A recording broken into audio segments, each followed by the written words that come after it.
I'm Peter Walker, and I'm the choreographer of Dance Odyssey. Here are Ashley Laracey and Adrian Danchig-Waring dancing the final pas de deux.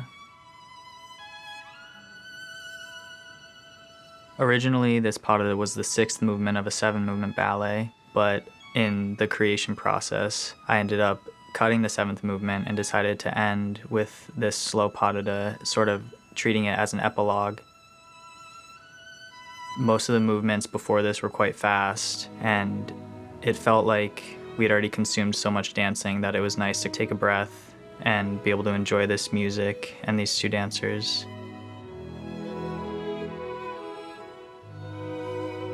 This step here I actually choreographed in a faster movement.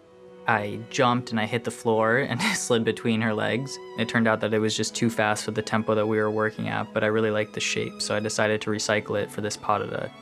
And this pas de deux was actually the last thing that I choreographed, so I had a lot of leftover material and images that I knew I wanted to incorporate at a slower tempo. The approach for this pas de deux was not necessarily romantic, but to work off of Ashley and Adrian's long-standing partnership. They've danced together since they were at the school, so I was able to tap into that to get into these very complex weight-sharing moves and this really good energy between the two of them. In this move coming up, he picks her up and puts her under his hip, and you can't really see because of the skirt, but she hooks her foot around his calf. And usually in rehearsal, he's able to release both arms, but here, because the skirt was so slippery, he had to keep his back arm on to keep her from sliding off. It's nice that they're so comfortable together and they're able to just move forward from that as if it didn't happen.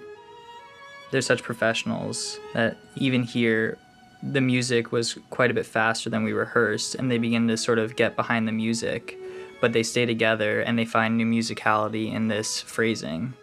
And you would never know. The term Odyssey speaks to a difficult journey, and I think it may seem like a bit of a misnomer because as an audience member, all you're getting is the final product. But for me, the term Dance Odyssey also speaks to the creative process. It speaks to our rehearsal process, our own physical work that we put into it. So I wouldn't necessarily say that you're seeing the Odyssey itself, but rather the result or where we have arrived.